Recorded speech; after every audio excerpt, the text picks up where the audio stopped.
Good evening, everybody. How are you all doing? I think I'm real live. Just waiting for it to pop up either on one of these screens. But I think I'm up and running. A few of you jumped on already, and that's great. The chat's going. Am I live, guys? I can't see anything coming up here.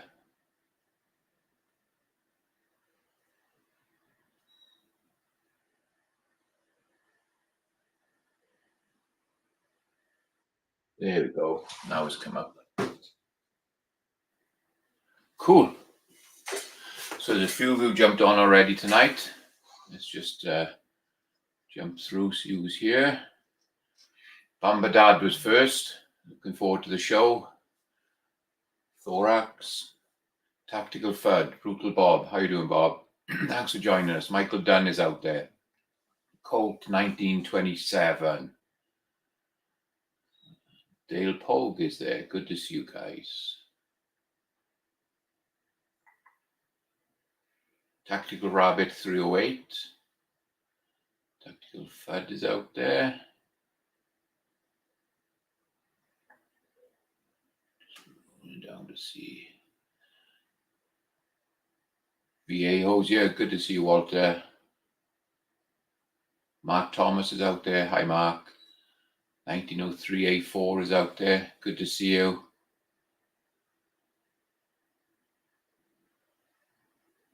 Mark's Trapping and Outdoors. Bobby Barlow's out there.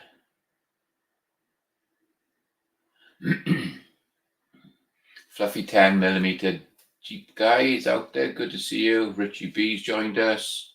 Like I said, hi to Michael Dunn. Phil Peterson Farms of Nashville is there. Good to see you. Mark Thomas.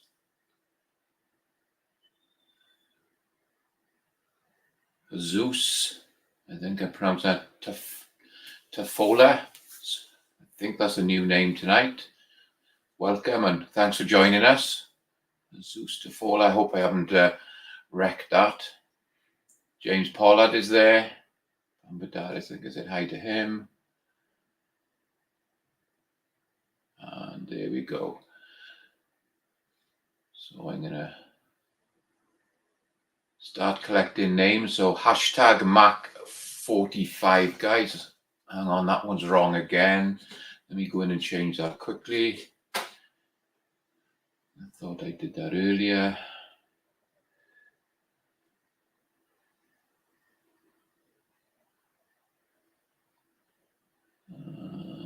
Let's put that one up there. Go in and change that. Sorry about that, guys. I did it last time as well. 45. Hashtag Mac45. There you go. So it's hashtag Mac45.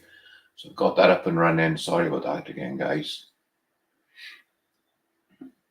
So Tactical Rabbit, you've put in hashtag 44 Mac. Sorry, hashtag Mac44. Just change it to hashtag Mac45. There you go. So tonight, guys, we're going to do a little bit of work on the Zero Press. I was going to do some neck cutting, but two guys, and I know one of them was, I think Black Bear, messaged me. He's thinking about buying one of these Zero Presses. So he asked me if I could do a little stream on that. So I'm going to do a little bit of a stream. We're going to do some 308 Starline brass, which has been fired once. So I've gone through it. It was originally neck cut. So I have cut the neck on it. And it's been cycled through my gun once. It's been fired. So tonight I deprimed them. They've been annealed, so I've done the annealing. So we're going to be doing the neck sizing and bumping the shoulder back on the 419 press. And we're going to be using the Redding T7 with the Redding. Let me get that box. So it's the instant indicator case comparator. There's the camera here. So we're going to be using this Redding instant indicator to measure the bump of the shoulder. So that's going to be roughly the setup tonight. Like I said, a couple of guys had asked me if I could run over it. They were interested in buying this press. So That's what we're going to do tonight. See a few new names jumped in here. AR Patriots 1776 is out there. Good to see you, Elliot. I think I said hi to Rich B. Jamie's out there. JH586 has joined us. Good to see you. Thanks everybody for jumping on. There we go. So just quickly run over this. So it's going to be hashtag Mac45 for the little draw tonight. So we have the channel logo sticker. I have the FN Gnome sticker. We have this little patch, range series. I think it's some sort of suppressor or something one of my gun shops have given me, so I got this little patch to give away. And I've also got the patch and a little pack from our good friend Ron Wayne. So he puts a playing card in there which he shoots, he signs the back, and his channel patch is in there as well. So thanks Ron for sending these out to me. So we're going to give that away tonight. And of course we have the little, mustn't forget the Mac Tools pocket screwdriver, magnetic end on it. Great little thing in the loading room. So that's what we're gonna give away tonight. Okay, what did I just see now? Bambadad. Hey Mark Manuelon, would you recommend getting the red in instant indicator for 223? I haven't got one personally for 223. I don't spend a huge amount of time on my 223 stuff. Super accurate. I've got decent dies for doing them. I can do them on the Dillon. I can do them hand loading them as well. I trim them. I do everything else to them, but I don't actually neck size or bump the shoulder back on my 223. If you're going into more maybe real precision with it and more competition wise, and you wanted really super accurate, I would buy one. I would go for it. But my 223 stuff, I just blow through it. I still like to make good ammo for it, but it's not like my 308 bolt guns, my 7mm, my 300 Win Mag, the real precision guns that I do this with. But it's entirely up to you. It'd be a good thing to start learning if that's all you do is 223. But it's a fun thing to do, and we'll run through it tonight, and you can see how I do it as well. So let me go back up there, get rid of that one.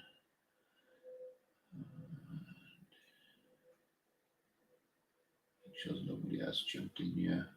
James Pollard is out there.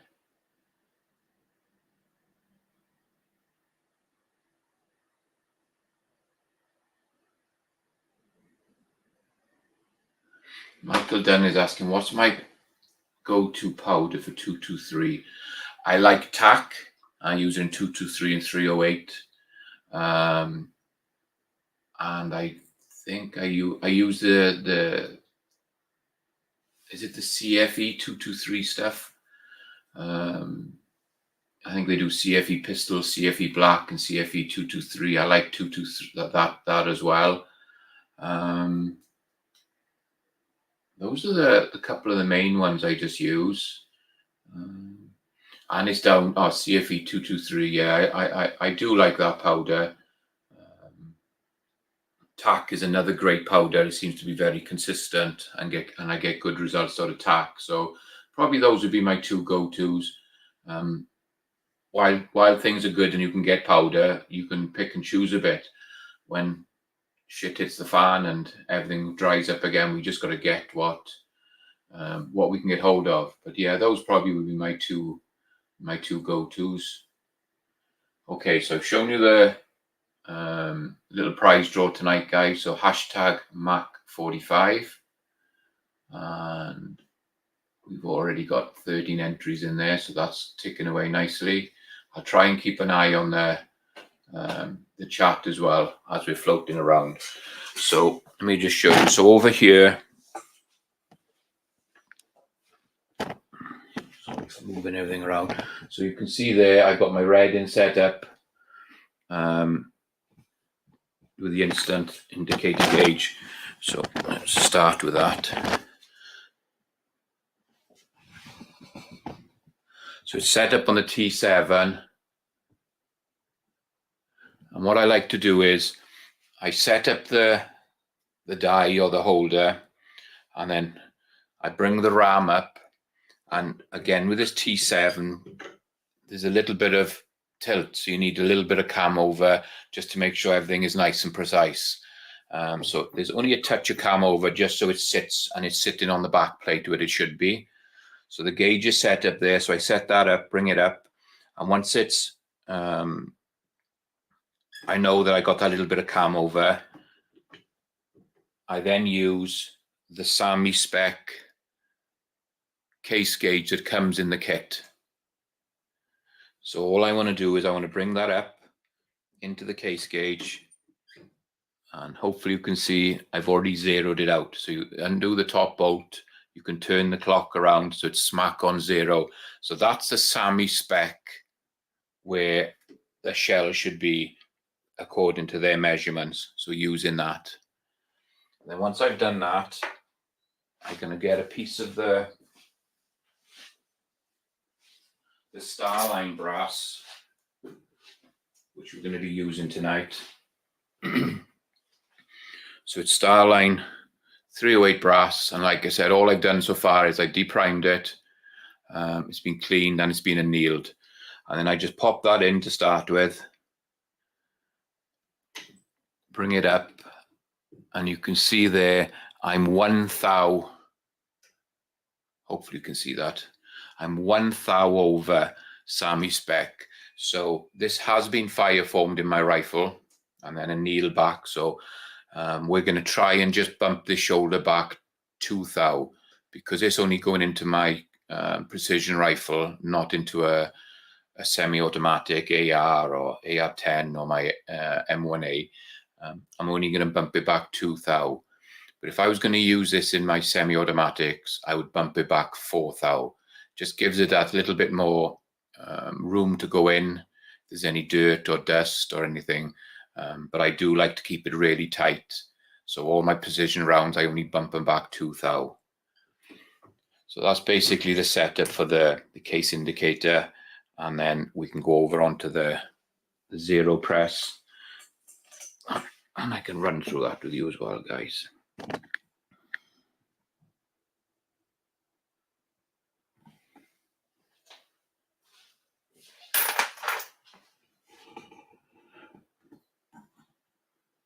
Okay, so just a quick rundown. So the zero press I bought is mounted on an inline fabrication mount. It's on a quick release, so I can move it around. Their tool heads come with nine holes, which is great because I can leave 3 setups in here all the time. So these 3 over here, hopefully you can see, let me bring that up a little bit. So these 3 over here are 7mm mag. The 3 on this side are 300 Win mag. And the 2 on the front here, I just popped in a 308. So I've got 4 sets of dies that I use in this. The other one is my 338 Lepore. So I could go out and buy another tool head, which I probably will do down the line if I see anything coming up on a bit of a promo. But at the moment, I just swap around these 1, 2, and 3 stations. So I can put the 308 in there, or I can put my 338 Lepore in there. So I just go around and the other ones stay in there all the time. You can deprime on this. There is a hole right here. So when you deprime, it lets the primer down through the hole. And in the bottom here, we have a little aluminum basket, whatever you want to call it, which just sits in the bottom of the press to catch your primers. I won't do any priming on this. All my depriming is all done on my RCBS, my dirty press. So all the dirt and everything is over there. So once the stuff comes over here, it's already been deprimed, cleaned, annealed, ready to go. So it keeps this press really nice. On the side here, there's a lock nut. which if I take this out, it's got like a locking collar in here.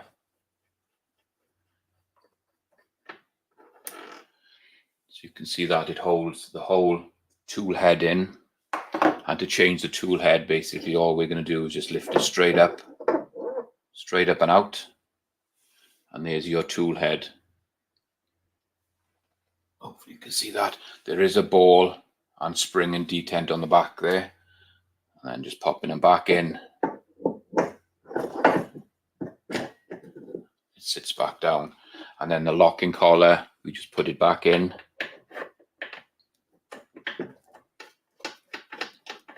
Wind it in. So if you wanted to change tool heads out, it doesn't take too long. And it comes with this little T-bar Allen key, which is actually a torque wrench. It'll only tighten up, I believe they say 10 Newton meters. So you can see when that goes in, you can still turn this head and then you can tighten it down until it clicks. And there you go. The tool head is fixed. All the tolerance are taken out, is nice and tight, and it's in there. And then you just use this little tool head, little torque wrench just to tighten it up. So the first station we've got here is going to be our neck sizing, and this is the bump. So we're not going to be doing seating any bullets. So the third hole, I'd put my adjustable seating die in for doing the seating bullets, but we won't be doing that tonight. Let me just go through, see if there's anybody else that's jumped on here. There's a bunch of you jumped in here. G23 is out there. Good to see you, G. I think I said hi to Jamie. Willie Morano's out there. Good to see you. Black Bear has joined us. And Black Bear was one of the guys that asked me to run through this because he was thinking of buying one of these. So glad you could join us, and hopefully this will be helpful for you tonight. Oh, well, one guy is out there.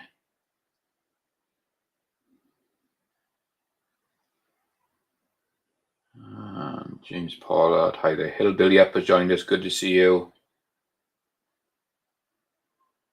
Alaska One Andy's out there. Thanks for joining us. Good to see you. Hopefully I'm not missing any of you guys.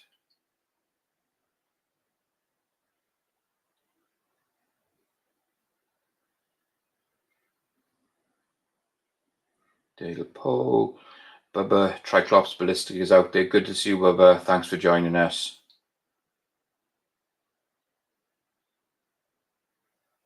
Bamba Dad likes the press. It's making him drool. Doug Thomas is out there. Hopefully I got everybody in there. Okay. So the other nice thing with this press is there's a lock-in ring that you can unscrew here. Just pops off. So the shell holders you can use. I tend to try and use the same. Whenever I'm using these dies, I try to use the same shell holder. I've got the competition shell holders that I buy for each caliber. And you can see they're all in there, except for that one is in my hand. So I tend to try and use the same shell holders, and all they do is they slot into this little little clamp. Sits like that. It's a little rubber O-ring that sits in the bottom that just holds it nice and secure.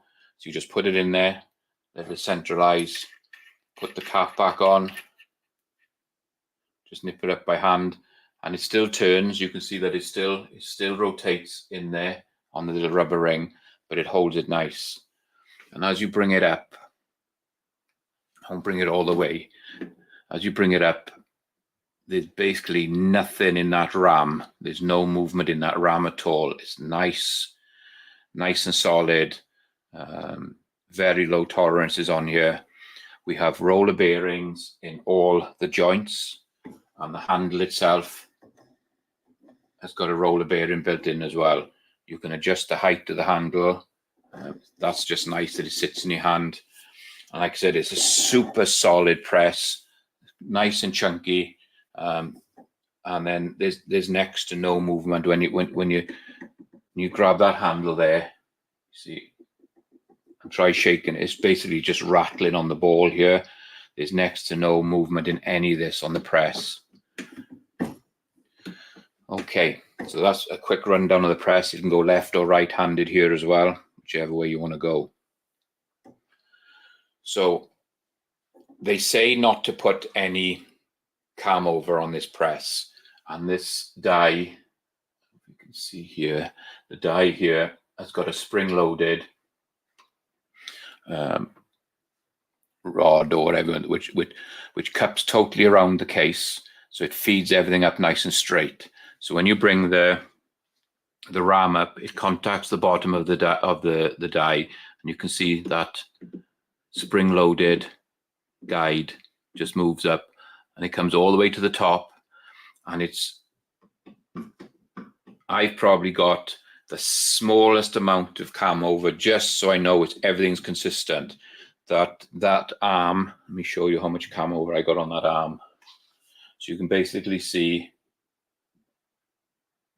that's it, 1/4 of an inch, if that. Just enough so it tucks up and it makes sure everything tight. You can see the movement here by the wood, how much that is moving. That's all the cam over that I've got on this, next to nothing, because they say you don't want to be putting any cam over on it because everything's tight. You don't want to be going bending and breaking anything. So it's just enough so everything is just tight and secure, and that's as far as it'll go. So the first die is obviously the neck sizing die, and here's my, if I can get this to come on the screen. So here's my notes that I've made up. So hopefully you can catch that, as you can get that. Yeah, so 308, it's my 308 bolt gun. Brass is Starline. Brass length from new was 2.004. The neck thickness when it was new was 15.5 thou. That's the thickness of the neck. And after I trimmed it, it was down to 14 thou. So I took 1.5 thou off it. So it brought it down to 14 thou. These codes here are just for my needling machine. It tells me what code I need to put in and what pilot I need to use. So when it comes down to measuring and deciding which die, which bushing you want to use, so it starts off with a bullet. We're using a 308. The neck thickness is 0.14, which is what's up here, which I've trimmed it to. And there's 2 there, because what you're trying to do is, you've got to remember, you've got the 308 gap in the middle, you've got a 14 thou this end, and a 14 thou on the top. So that's why you use it. You have to put the 14 thou in twice, because you've got to get the overall length all the way across is 14 thou, 308 for the bullet, and 14 thou on the top, which I've got written here. And when you add it all up, it gives you a total of 0.336 or 336. Depending how much tension you want on that bullet, it's how small the bushing's going to go. So 2 thou tension. So the bushing I'm going to need is 0.334, and that's the bushing I have in that die at the moment. But then if you look over, just as comparison over here, I've got the 308 from the M1A, and you can see it's 335 it comes out to, which is 308 for the bullet. Cut it down to 13.5. 13.5 comes to 335, and I've actually put a 5 thou tension on this one, gone a little bit more because it's not going in a semi-automatic. So we would use a bushing of 330. So this is how I calculate which bushing I want to use. But going back to this one, so it's 0.334 bushing we're going to use, which is set up in that die. So that's how I get to the size of bushing I want. So what I like to do, these are only in the cleaner for just about an hour. So they could have come a little bit better, but they're okay. They're clean, and we know what we're doing with them. So what I like to do is I get my brass on the initial setup. I just get a marker pen and I just put a couple of little lines on there, and that'll scratch off as it goes into the die. Also, I'm using, for doing the neck sizing part of it, I'm doing the, I think this is the red and stuff, the Imperial dry lube, which comes in these little pots. So now that I put the little mark on there, I just a couple of little dinks into the dry lube. You can see the dry lube on there. Set it into the press. Sit in the press. This has been taken back a little bit, and all I do is just bring it up nice and slow. It starts to go into the die. You can see it pushes up into the die, and I can feel it just beginning to size. And if you look, hopefully you can see that. So you can see the little ring, apart from the black scratched off as well, you can see that ring of dry lube. I like to go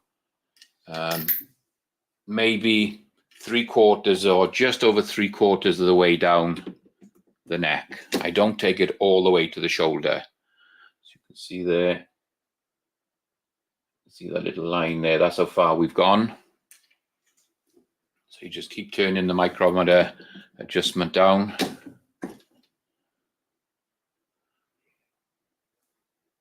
Goes a little bit further.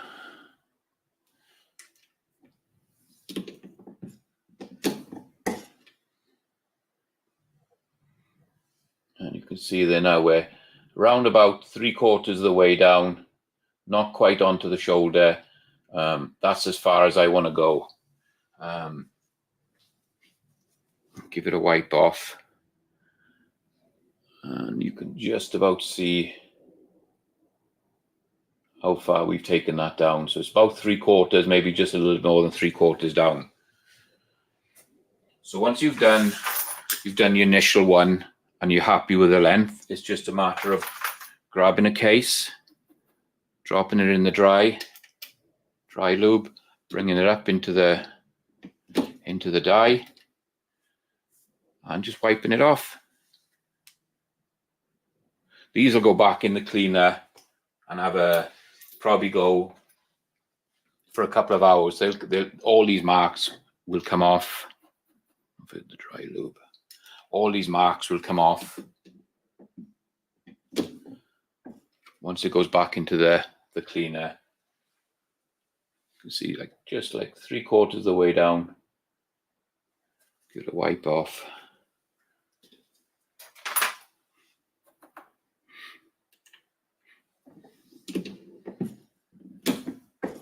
So you can go through these fairly. Once you've got it set up for doing the neck sizing, if you don't take your dies out or change them around, you probably won't have to adjust these much. Maybe just a touch if you've moved the head around or something like that. So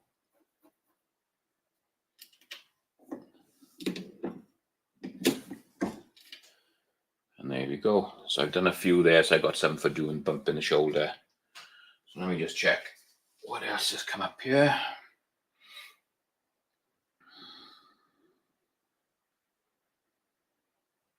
Just going through to see if there's. Black Bear says, thank you very much. Not a problem. If any of you guys ever want me to do anything or run over anything the way I do it, just drop me a message on my on YouTube or send me an email, and I will go down and try and get it all done. Okay. Doug Thomas is out there. I think I said hi to Doug. And don't forget, guys, hashtag Mac45 to get in the draw for tonight.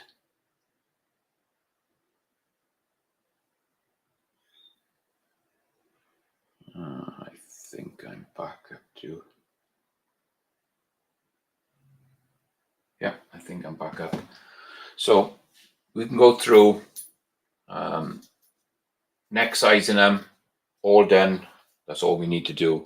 So now we're going to go and start to bump the shoulder. So we can take that loose, turn it one position, and then tighten it and torque it back down. Let's move that dry media out the way. And again, I've got the shell holder with the smallest amount, it's just a tiny bit of cam over. So this time, this is the standard shell holder, which you use when you're neck sizing. But when it's coming to bumping the shoulder back, if I was to leave this one here, this would bump it back to the maximum, probably past or to SAMI spec. So you take the normal shell holder out, and you're going to start using your competition shell holders, which range from 2 thou, 4, 6, 8, and 10. 10 is going to give you the minimum amount of movement. So you're going to start off at 10, and we're going to work our way around the shell holders till we find one that gives us that 2 thou bump. So we're going to put the 10 thou in, just slots onto the little C-clamp. Pop that in. Nip that up by hand. I just pop it in there, make sure it's all set and it's all square. And then with the, let me just measure this quick. I won't move the camera at the moment. I'm just going to go to there. So this one is 1 thou at the moment over SAMI spec. And I want to bump it back 2 thou. So we're going to use this is the Hornady case lube. So I just run a little bit over my finger, and all you're going to do is just put a little bit on the case and just around the neck. Doesn't need a lot. Cloth. So you can pop that in. Again, bring it up nice and slow into the die.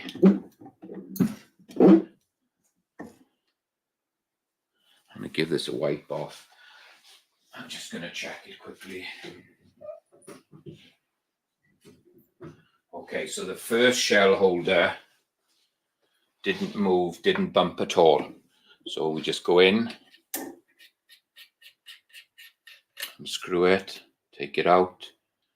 So we're pulling the 10 thou out, back in the case, and we're going to put the 8 thou one back in.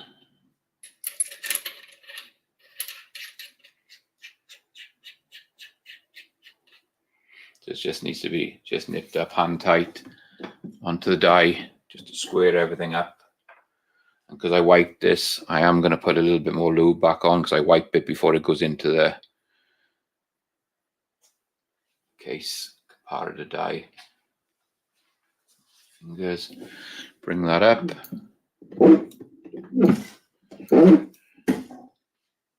Give it a wipe off, and then I'll go and check it.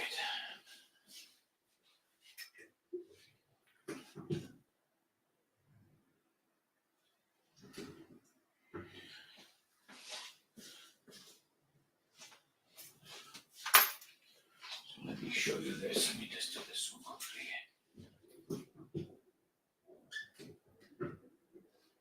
Trying to get it.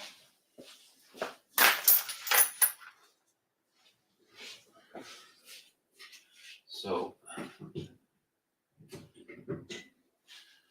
just bring the camera back over here a second so you can see this.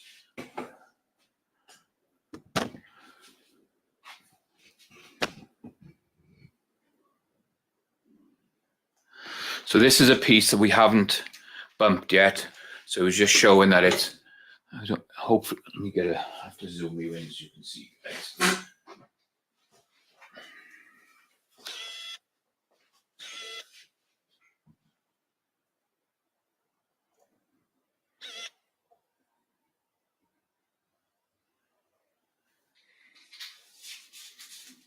Sorry, fade in and out a little bit. I'm trying, it's hard to do get it to focus when it's on.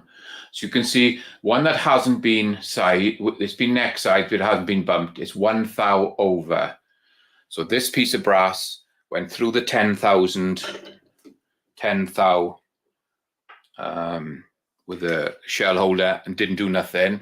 Then we put the 8 thou in, and you can see there it's basically right on the 0. So it's bumped it 1 thou, or just a touch over 1 thou is bumped that one using the 8 thou gauge.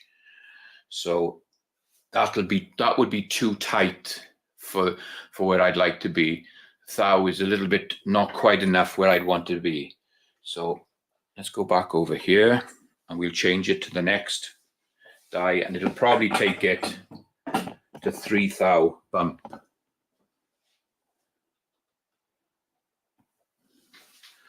Just zoom out.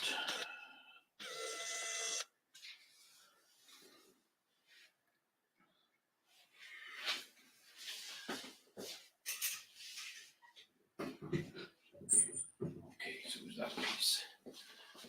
So just put the piece down, and now all we're going to do is just raise it up a little bit, unscrew the collar.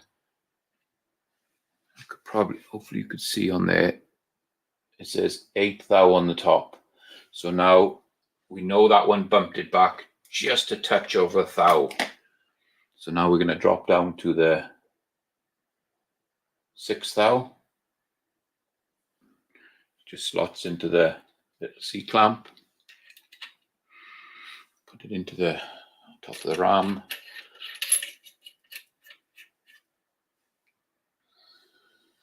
Hand tight. Centralize it. And then just a little bit of lube onto the case. And then we'll do the next bump.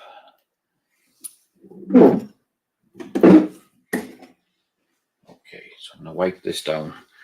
We just make sure we've gone. While moving the camera.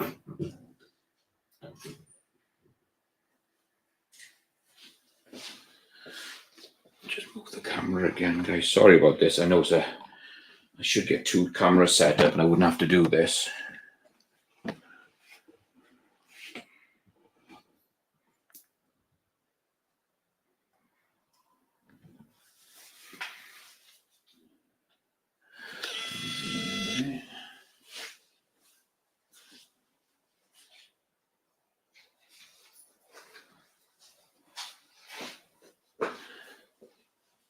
So this is the one I bumped on that 6 thou, and then you can bring it up and hopefully you can see there it is 1 thou underneath. So that has gone a total of 2 thou where I want it to be. So if I put this, I think this one was a non-bumped one. You can see there we're 1 thou over on the cases that haven't been bumped, just neck sized. And there the one I've been sized is 1 thou. So that's a total of 2 thou. So that's all I need to be. And what I would do then is I would take this piece of brass and I'd go and chamber it in my rifle. Once I've done 1 or 2, I would just take it, chamber it, make sure that they're going in nice and easy. We're not having to put too much strain on the bolt. It's just a nice tension on it. And as long as it's then cycling and going into the bolt, everything is fine. So that one's good to go. So all I'm going to do then is just put it in the case. So this one, go back over just to make sure that we're 1 thou over to start with. I have neck sized it. So just get the lube.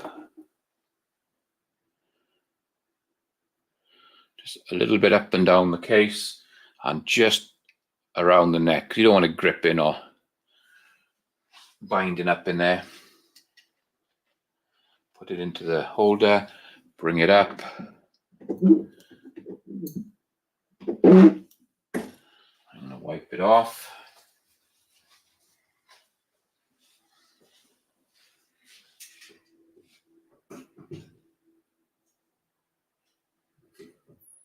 And 1 thou under. So we bumped that one. That one's been bumped 2 thou as well. Go through the side shot again. Sorry to keep jumping off like this, guys.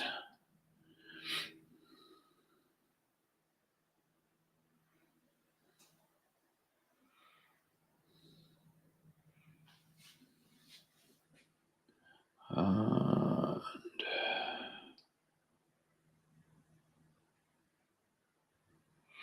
Coat 1927. Are you using a neck or full sizing die? So the first die is just neck sizing. It's not doing any full sizing. It's just doing neck sizing.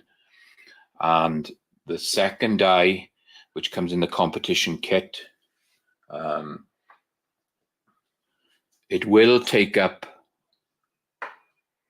if there is any sort of slight bulges or anything down the shell, you can see there's a couple of little marks on there where it's just touched, but it's not really doing a full size of this. All it's doing is bumping the shoulder. It's going in fairly easy all the way up to the top, and it's just bumping the shoulder. So I'm not doing a full sizing on this. I'm just basically bumping, but sometimes you get a little bit of a bulge or something on these cases, and it'll take that little bulge out, but it's not squeezing this main body back. It's just bumping, because these are fire foam to your rifle.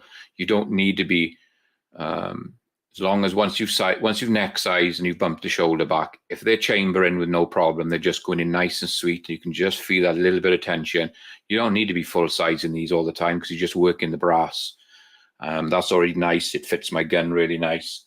So it's just a matter of bumping the 2 thou back.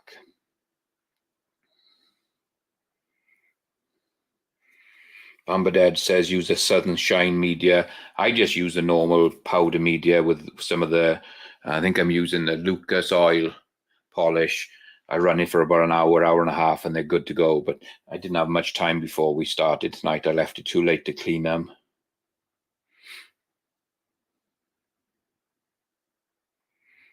And Vanessa Kitty has joined us. Good to see you, Vanessa. So tonight is hashtag Mac45 will get you in the draw. Just making sure there's nothing else.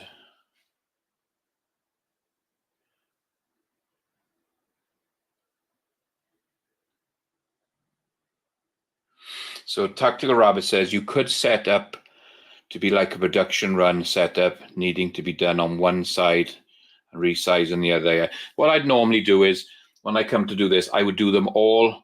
If I had a bunch of 50, I would set this up. I go through the whole 50 first, neck size in.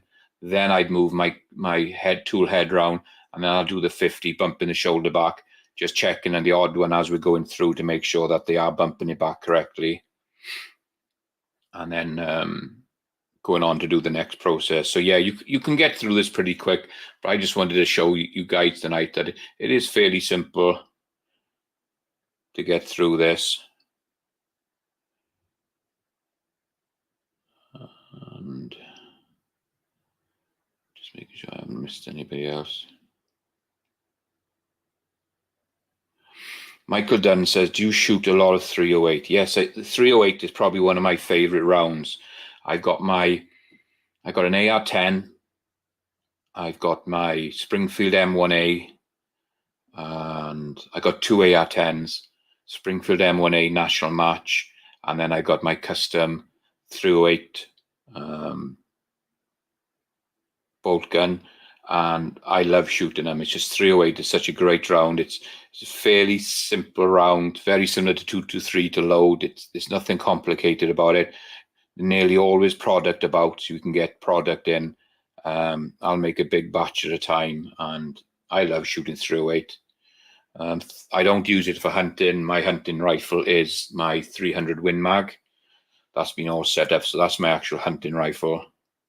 And but yeah, I shoot a bunch of 308. So going back to this press, guys, it is a lot of money. These presses are around 1,200 bones. So it's not a cheap press in any way around it. And I think these tool heads are $300 if you wanted to buy another tool head, if you were running a lot of calibers. And Area 419 actually make shell holders now, competition shell holders, that you don't have to use that little C plate. You can just drop them straight in there, and they've got their own shell holders as well, which to me was just another expense that I didn't need. There was enough of an investment in this anyway. Is it worth the money? To me, yes. I have made 308 rounds, just the basic 308 rounds, which we've got in here, on the Dillon press. And I've made 308 rounds using normal dies on the Redin T7. And then I've used the zero press with the competition dies in.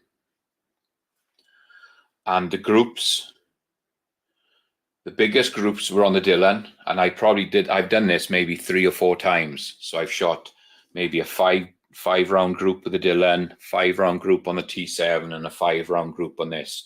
The loosest group is always on the Dillon. I've tried tighten it up, tried doing different things, moving things around, but it always comes out that they're the loosest groups.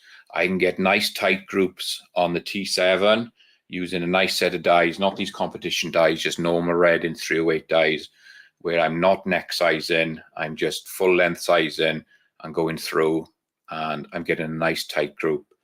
But when you step up to this, the groups are much tighter again, because you've already fire formed the brass. Your neck size in rather than just doing it all, so you can get much better consistency through it. And then when it comes to bumping the shoulder, you can see we can walk that shoulder up to 1 thou, 2 thou, 3 thou, 4 thou, 5 thou, depending which case, which shell holder you use. You can set it up, and you can go through and set up your bump. And I'm getting really, really consistent tight groups with this. So every time I do this, I play about with, if I get different brass or I've had a different bullet, I'll make some on the Dillon, some on the T7, and some on this. And every single time, this one's always had the tightest groups. And I do put it into a bench vise on like on a shooting table, and I'm only shooting 100 yards. It's sitting in a vise, and I'm trying to keep it as consistent right the way through the 3 different bullets I have, and this one always has a tighter group. So for me, it was worth the money and the investment in this. It works really well. And like I said, I load 308, 300 Win Mag, 7mm mag, and 338 Lapua. It's big enough here to be able to take the 338 Lapua. That was another one pro why I wanted this press, because it was big enough to do 338 Lapua. Some of these presses, they're not quite big enough to run the 338 through it. So this one did. So that was another plus for me. I think I said hi to Brutal Bob. Brutal Bob's out there. Good to see you. And the cheapest place, again, I keep going on about this place called Shields, guys. They sell this press in Shields, and they have them in stock. And they're a couple of $100 cheaper than what I've seen on Midway and Brownells. I think I bought this press through Brownells when I originally bought it, because I had it a little while, and we didn't have a Shields in the area at the time. I think the Shields, and you can buy them online, and wherever you buy these, you're going to have to pay shipping, I believe, because of the weight of it. And but I think Shields is probably the cheapest. They're made here in the United States. Mike, I don't know. Can't remember where they come from. I'd have to look it up. But they make a lot of accessories for guns and everything. They make a lot of accessories for this press as well. They do a lot of other things as well, not just this press. So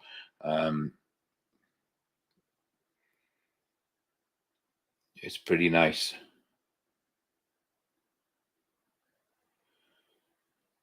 Fluffy 10mm guy says he has 4 308 bolt guns and 2 AR-10s. Yeah, it's a great round. I really like it. Vanessa says 300 Win Mag was her favorite round for hunting in Alaska. I'd love to go to Alaska and do some hunting. Maybe one day I'll put it on my bucket list. Okay. I think I'm back up to date with everybody. Let me go in. Let's go in and do this draw then, guys. So if anybody wants to get in on the draw, it's hashtag Mac45. It'll get you in on the draw. Let's have a look how we're doing here.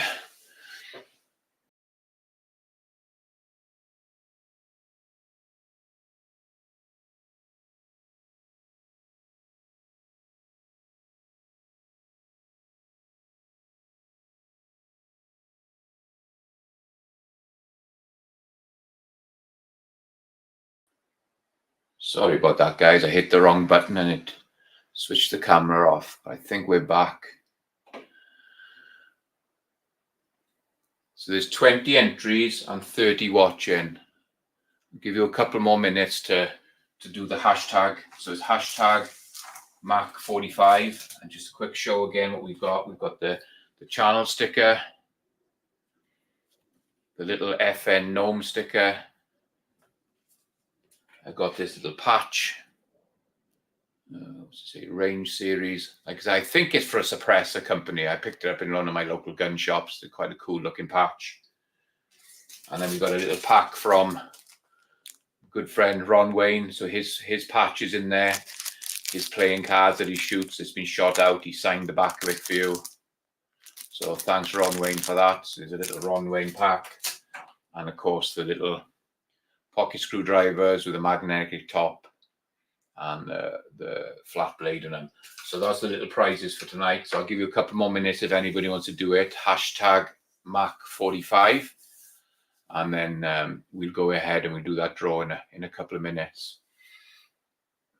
So I went to a local gun shop today, not my normal one. I had to go and do all my taxes today for the business. So it's about an hour drive. We go up in a place called Glendale. And whenever I go up there, there's a place called Bruno Shooting Supplies. And I like to go in there. He carries a lot of stuff. Not the cheapest, but most of the time he's got the stuff there. Sometimes he can be competitive. So we went in there today. So I picked up the 338 Lapua red in case gauge, so because I didn't have the gauges to be able to check the bump. Because last time we did 338 Lapua, I used the little Hornady like micrometer or vernier. We used that last time, but now I picked up the case gauge, and I had to pick this up, guys. So I picked myself up this Garmin Xero C1 Pro. So I've been using the LabRadar up until now, and it's been pretty good for me. I got the LabRadar, I got the metal plate stand, I've just bought the tripod for it, I got the auxiliary batteries for it, and the zip-up case.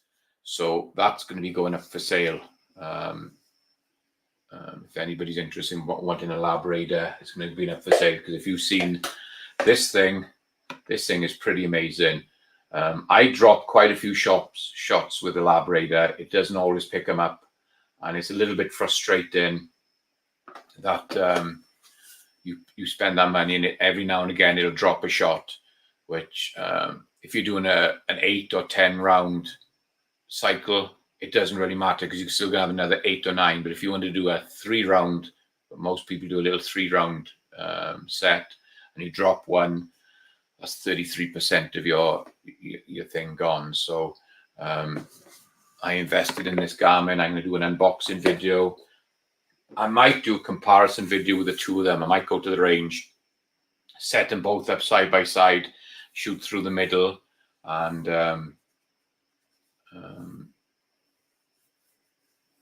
see how they compare. But I've been watching a lot of videos online on YouTube about them, and nearly everybody who's bought the Lab Radar has gone and bought one of these. I know I'm not doing a good job trying to sell my Lab Radar by running it down, but it's still a fantastic piece of kit. But it's time I wanted to set this up. And I think I saw Viejo says, keep that tripod. Probably, because I got the metal plate that it sits on it, I probably wouldn't need to, because this tripod I picked up, I haven't even opened it. I haven't used it. But I might be able to use it on some other stuff, like Viejo says. It's probably going to be a decent tripod to hang on to. So like I said, I'll probably hang on to that. But I'll sell the plate, the Lab Radar, the auxiliary battery, all the cables, and the little zip-up case that comes with it. Gizzard Gary has joined us. Good to see you, Gary. And let's go down quickly, see if anybody else there.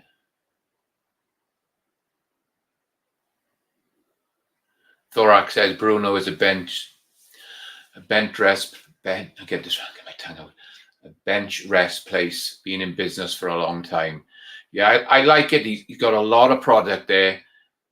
The only bad side, and I'll be honest with Bruno's, is whenever when the shit hits the fan and everything starts to get scarce, he whaps his prices right up. And it's a bit frustrating that you're a regular customer, you go there all the time, and all of a sudden there's been a shooting somewhere, they're threatening to do this, and everybody goes crazy and starts buying stuff. And I know he's a business and he's there to make money, but taking a $30 box of primer, knowing that they've got him in stock and whapping him up to $230, to me, that was left a real bad taste in my mouth. So, but when things are good, their prices are pretty sensible. On that Garmin, he was cheaper than anywhere. So I'll say it as it is. So he was $15 cheaper than Shields, and Shields is the cheapest place I could find it, and he was $15 cheaper than that. And I didn't have to pay shipping on it because I picked it up. So he's a good place to shop, but you just got to be a bit wary that he does whap his prices up.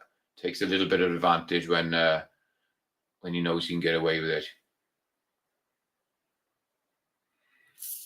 And Rich B, have I shot that pistol? I was supposed to get out this weekend, but again, work. I'm just so busy in work at the moment.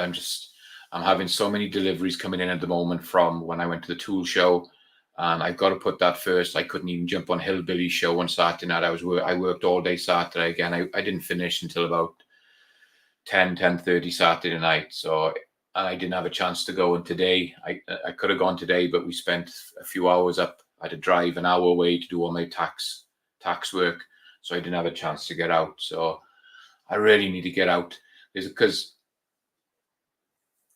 I got a couple of things I want to sort out before going away. I'm going away in a couple of weeks, meeting up with some of you guys, and we can do a little bit of a shooting thing. So I want to make sure everything that I want to take with me is all ready to go.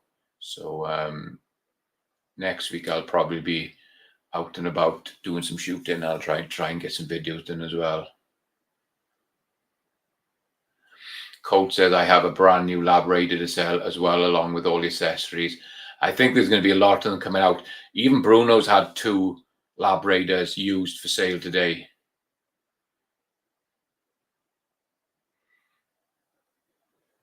Vanessa saying, what do they call chronograph? They're a chronograph basically, but it's just I think the Lab Radar, they call it a Doppler radar. It's just the way it picks it up. I'm not sure if this Garmin is Doppler or something else. I'm not 100% sure, but going by the reviews, it seems to be the hot item to have at the moment.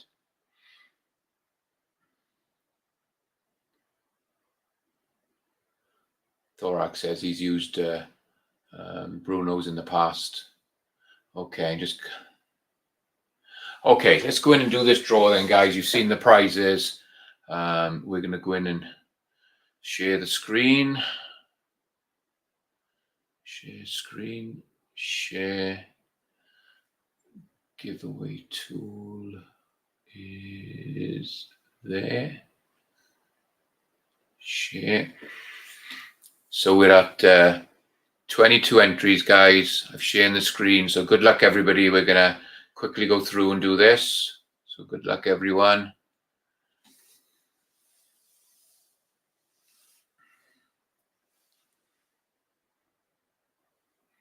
Bambadad. Congratulations, Bambadad. Let me just me my address book.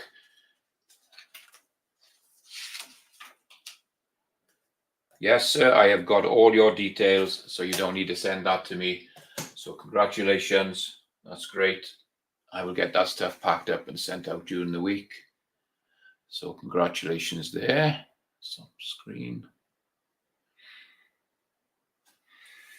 Okay, let me just show you what what's left to do. So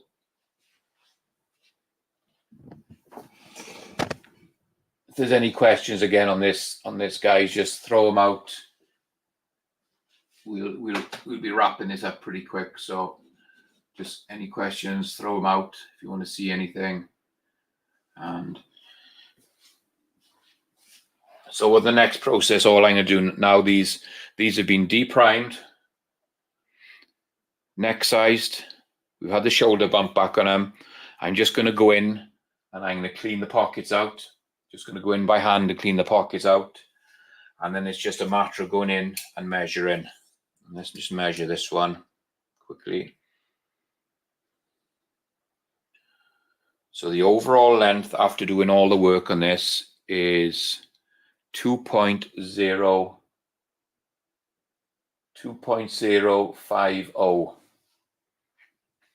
And if I go to one of my loading books, look up under 308.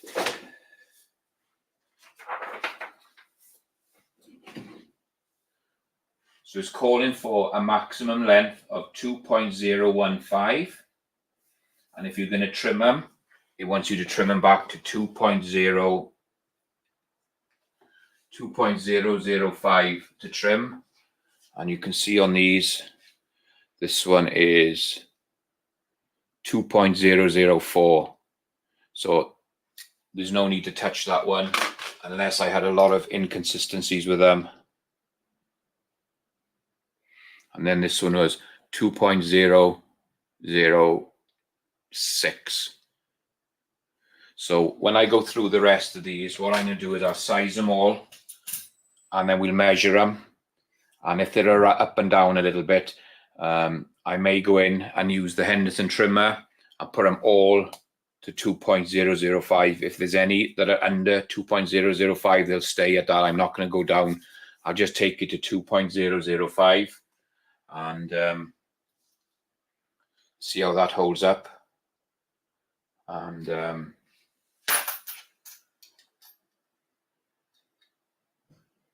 this one, so most of them are all on spec. They're fine, so I won't need to do anything with them. But if I did need to trim them, I'd trim them as close together as I can. I don't put any crimp on these. So my bolt actions, I don't crimp them. And even on my semi-automatics, I put more tension on the bullet. I do a tighter neck size, but I don't put any crimp. I would not advise that for new reloaders and new shooters. Always on your semi-automatics, put the crimp on it so they don't push back until you get to know your firearm. You know how rough it is. You know if it is pushing back, if they are moving. Because what you can do is you can put, say, get a 10 round or 20 round mag in your AR-10, fill it up, but measure the first one exactly. Put that one in first, fill it up on the top, shoot a bunch of rounds, but don't shoot your last one, and then measure your last one and see if it has moved in the magazine at all. And then you can always chamber it, pull it straight back out and measure it again to see if it moved when it chambered. And if you're finding that they're moving, then you need to put crimp on them as well. But I've done it with the 3 semi-automatics that I've got, and I've done multiple testing with it, and they go in and out, and they're not, the bullet isn't moving on the tension I'm giving it. So and that'll give you the best precision, tightest groups, consistency if you don't put any crimp on it, because that's one thing you can't really repeat, because it could be a little bit tiny longer, a little bit shorter, so you're going to get a different amount of crimp on a shorter and a longer one. So that's the main part of the loading process you can't get super precise is the crimp. So that's why I tend not to use it. But going back, if you're new to this, new to reloading, I'd recommend you always put a crimp on it till you know how everything is going. Just to be on the safe side, because you start pushing bullets back in, you're just increasing pressures and everything. You don't want to be doing that. You want everything nice and safe, consistent. So I would say new loaders, stick to a little bit of crimp, learn your firearm, learn your loading, measure stuff.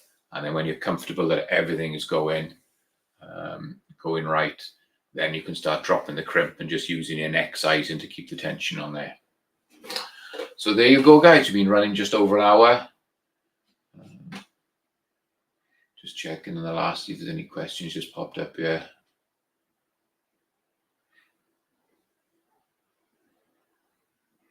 James Pollard says, I've got a 1/2 inch group with my Lee 4-hole press. As a comparison, I did a 5-shot group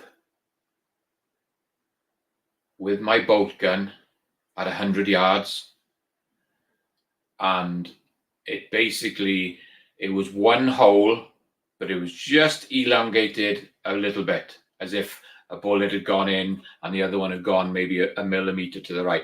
So I had 5 in the same hole. I took it out to 200 yards, and I was 1/4 to 1/2 inch group at 200 yards. Again, it was just basically 2 bullets side by side, touching, and then the rest are all around about that same hole. So it's not a lot, but it makes a bit of difference. So going from a 1/2 inch group at 100 yards to 1 hole group, it's from basically that to that, which 1/4 inch, which isn't much, but it just makes you feel great. If you can start banging them in that same hole every time and just make that hole just a little bit wider, but you can put them through that same hole every time, that's what it makes this all worthwhile, spending the money on this nice stuff. Okay, well, I think we're going to wrap it up, guys. Michael Dunn says, great chat tonight, Mark. See you all the next one. Yeah, so I really appreciate everybody jumping on. Don't forget, there's some great streams on, guys. Don't forget, there's Elliot. He started doing his streams again. I think he's on what night are we doing now? Thursday night for Elliot, AR Patriot Nation. Chris from 740 is Thursday night. Georgia Shooting Connection and Gizzard Gary's Friday night. And of course, Hillbilly up Saturday night. So we've got plenty of streams to watch. I like giving these guys a shout out. They got some great streams. They got some great content going there. So yeah, see if you can grab them guys as well. So Bamba Dad says, thanks for your time tonight. Yeah, hopefully it answered a few questions for you. Bamba Dad and Black Bear. Hopefully that'll give you an idea if it's something that you want to invest in. I love the press. That's the only thing I do my precision stuff on now. And I've got a couple of my guys that I go hunting with. They come down here and I let them use this press as well. I've shown them how to use this press, and they're using it for their precision hunting rounds as well. So yeah, I love it. It's a great press. it's like everything. If you want the nice stuff, you just got to pay for it. And it's, to me, it was well worth it. Okay. 1903A4 says, thanks, Mark. Great night. Off to watch Rumble, to watch Viejo's new video part 3. Yeah, I might go and watch that tonight. I haven't seen that one. Viejo liked the show. So there you go, guys. Thank you so much for jumping on. I hope you enjoyed that tonight. I always enjoy doing these shows. And if any of you out there want me to do anything, run anything through, I'm not an expert. It's all basically self-taught, what I've seen other people doing, picking up from everybody else. But I like to spend time and try and get it right. I'm quite OCD when it comes to my loading. I want to get it right. So so there you go. Thank you, everybody, for joining us. Be safe. Enjoy your week, and we will catch you next week. Thanks, everyone, and good night.